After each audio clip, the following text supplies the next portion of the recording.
Before the beat drops. Before the chorus hits. There's always something deeper hiding underneath. This channel isn't about music at face value. It's about the psychology behind it, the emotions, the fears, the illusions artists package into sound. Here, we don't just listen to songs. We dissect them. Frame by frame. Emotion by emotion. No sugarcoating. No surface-level praise. Just the raw meaning behind the music you thought you understood. If you're ready to hear songs differently, let's begin.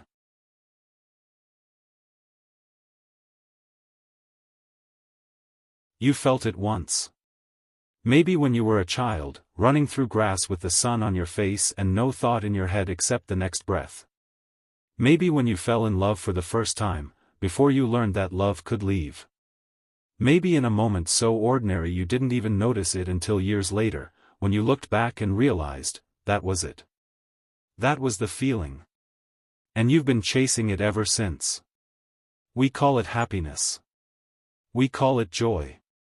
We call it euphoria. But those words are too small. They're containers that can't hold what we're actually describing. What we're really talking about is the sensation of being fully alive. Of being so present in a moment that the past and the future disappear. Of feeling, for just a few seconds, like the universe is holding you instead of trying to break you. In 2011, a 22-year-old Swedish DJ named Tim Bergling built a song around that feeling. He didn't write lyrics about it. He didn't explain it or analyze it. He just created a container for it, 5 minutes and 37 seconds of sound that became the closest thing our generation has to a shared experience of joy. The song was called Levels. And if you were alive in 2011, you felt it. You felt it in clubs and festivals. You felt it at weddings and house parties. You felt it on the radio in your car, driving nowhere in particular, suddenly overwhelmed by the urge to move, to smile, to feel something you couldn't name. But here's the thing about Levels that most people never stop to consider: it wasn't just a dance track. It was a message. A message from a young man who understood something fundamental about human beings, something most of us spend our entire lives trying to articulate and never quite manage. The message was simple: joy exists. It's real. It's available. And sometimes, all you need to access it is a melody and a voice telling you that you're allowed to feel good. The voice belongs to Etta James. She recorded it in 1962 for a song called Something's Got a Hold on Me. She was 24 years old, already a veteran of the R&B circuit, already carrying more pain than most people experience in a lifetime. She'd been through addiction and abuse and abandonment. She knew what it meant to suffer. And yet, when she opened her mouth to sing that day, what came out was pure, unfiltered joy. Not the naive joy of someone who's never been hurt. The hard-won joy of someone who's been through hell and somehow found their way back. The kind of joy that knows exactly how dark things can get, and chooses to feel good anyway. Oh, sometimes I get a good feeling, yeah. Listen to that, yeah. It's not in the original lyric. Etta added it herself, a little throwaway at the end of the line. But it changes everything. It's the sound of someone confirming their own experience. Like she's saying, I know this feeling is real because I'm living it right now. I know joy exists because I'm touching it. And no one can take that away from me. 50 years later, a kid from Stockholm heard that voice in a sample pack. He'd been making music since he was a teenager, posting tracks on forums, staying up until dawn trying to find the perfect combination of sounds. He was 22 years old, already successful by any objective measure, but still searching for something he couldn't name. When he heard Etta's voice, something clicked. He didn't hear an old R&B record. He heard a message from across time. He heard a woman telling him that the feeling he'd been chasing, the feeling he'd been trying to create with synthesizers and drum machines and endless hours in the studio, was real. It existed. And it could be shared. So he built a song around her. Not a remix. Not a sample flip. A cathedral. He built a structure big enough to hold the feeling she was describing. He built peaks and valleys, builds and drops, tension and release. He built a journey that would take listeners from wherever they were to that place Etta was singing about. And then he gave it a name, Levels. The title doesn't appear in the lyrics. There's no chorus about rising up or reaching higher. The title is purely conceptual, and that's what makes it brilliant. Think about what levels actually are. In a video game, levels represent progress. You start at the bottom and work your way up. Each level is harder than the last, but each level also brings you closer to something: completion, mastery, the satisfaction of having made it through. But levels also exist inside us. We talk about being on different levels of consciousness, different levels of awareness, different levels of feeling. There's the level where you're just surviving, going through the motions, putting one foot in front of the other. And then there's the level where you're truly alive. Where everything makes sense. Where you feel connected to something larger than yourself. The song is about moving between those levels. It's about the moments when you break through from ordinary existence into something extraordinary. It's about the feeling of elevation, of rising above your circumstances, your problems, your pain, and touching something pure. The structure of the song mirrors this journey. It starts with a simple synth hook. 4 notes. Descending. Like stairs leading down. But then the beat comes in, and the hook repeats, and something starts to build. Layers add on layers. Tension accumulates. You feel yourself rising, even though the melody hasn't changed. You feel yourself moving toward something. And then, right when you think you can't take any more, everything drops away. The beat disappears. The synths fade. All that's left is Etta's voice, floating in empty space. Oh, sometimes I get a good feeling, yeah. This is the moment. This is the level you've been climbing toward. This is the feeling you spend your whole life chasing. And it lasts for exactly as long as it needs to, long enough to recognize it, long enough to feel it, but not so long that it loses its power. Then the beat comes back. The synths return. And you're descending again, back to where you started. But something has changed. You've been to that higher level. You've felt that feeling. And even though you're back on solid ground, you carry the memory with you. The music video tells this same story, but through images instead of sound. A man sits in a gray office cubicle. He's surrounded by the tools of modern existence: computers, papers, fluorescent lights. He looks like 1,000 other men in 1,000 other offices, going through the motions of a life that doesn't feel like his own. But something is happening inside him. Something he can't control. His fingers start tapping. His shoulders start moving. He gets up from his desk and starts to dance. Not politely. Not appropriately. He dances like no one is watching, even though everyone is watching. He dances with the abandon of someone who's finally found the feeling he's been searching for. He dances like he's the only person in the world.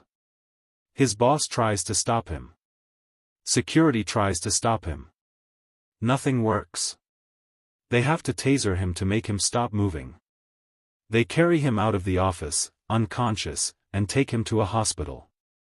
And here's where the video reveals its deeper meaning. In the hospital, the man wakes up. He's surrounded by patients and nurses, all going about their ordinary business. But the feeling hasn't left him. It's still there, pulsing beneath his skin. And when he starts to dance again, something impossible happens: everyone else starts dancing too. Not just the young people.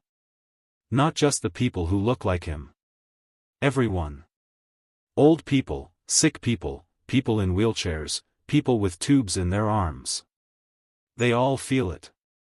They all catch the feeling.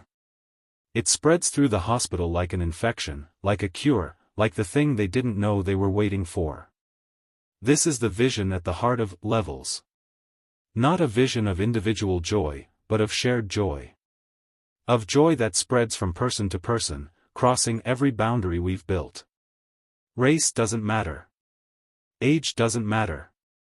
Health doesn't matter. Status doesn't matter.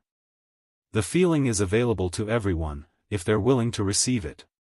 There's another layer here that most people miss. The man pushing the boulder up the hill, it's a direct reference to Sisyphus, the figure from Greek mythology condemned to roll a rock up a mountain for eternity, only to watch it roll back down every time. It's the perfect symbol for modern existence. The endless grind. The work that never ends. The feeling that no matter how hard you try, you're always right back where you started. But the video offers an escape from the myth. Not by conquering the boulder, but by discovering something the boulder can't touch. The feeling. The joy. The moment of connection that makes the grind bearable. Sisyphus keeps pushing, but now he's dancing while he does it. That changes everything. There's a darkness to this story that we have to acknowledge. Tim Bergling, the 22-year-old who built this cathedral of joy, spent the rest of his life trying to find his way back to the feeling he'd captured. He became one of the biggest artists in the world. He traveled constantly, performed constantly, created constantly. He gave millions of people moments of euphoria they'll never forget. And none of it was enough. The feeling he'd built his career around, the feeling he'd helped millions of people access, remained just out of his own reach. He struggled with anxiety, with depression, with the physical and emotional toll of a life lived at full speed. He retired from touring, tried to find peace, tried to find himself.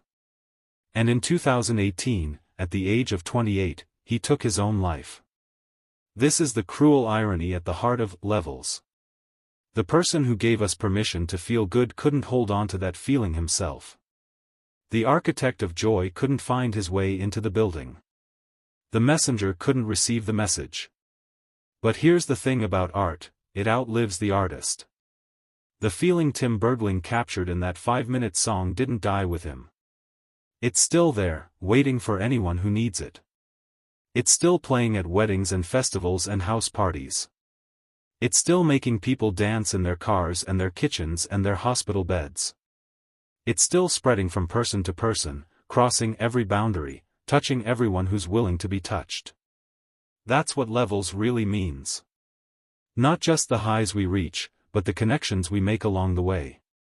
Not just the feeling itself, but the knowledge that other people are feeling it too. Not just joy, but shared joy. The kind of joy that reminds us we're not alone. The song has been streamed over 1 billion times now. 1 billion moments of connection.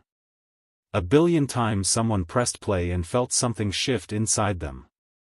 1 billion tiny resurrections, all powered by 4 notes and a voice from 1962 and a young man who understood what we all need but can never quite articulate. We need permission to feel good. We need reminders that joy is real.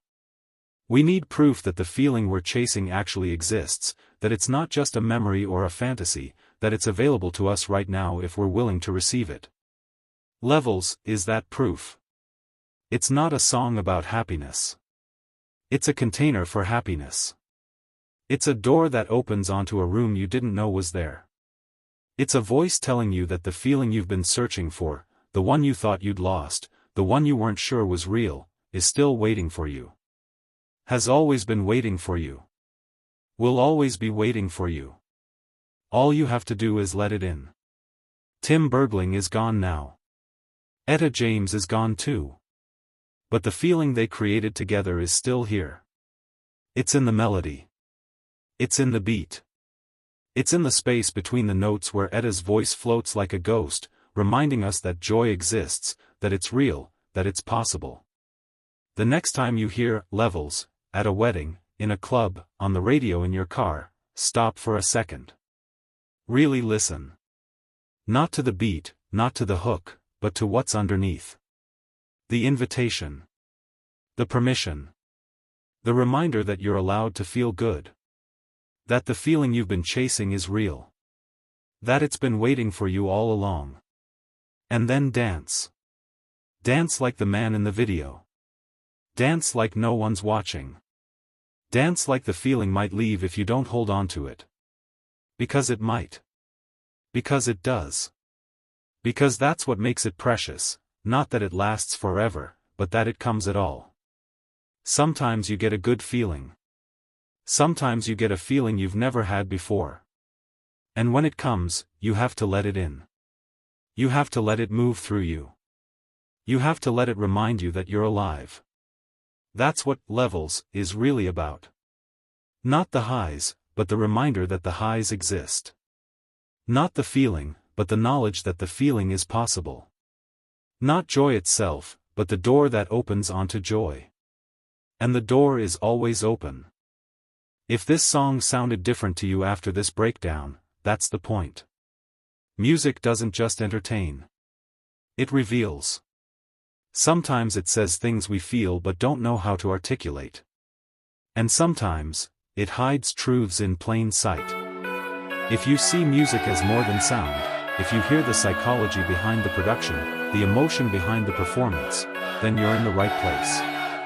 Subscribe if you want more dissections like this, where we don't just listen to songs, we decode them. Until the next track, listen carefully.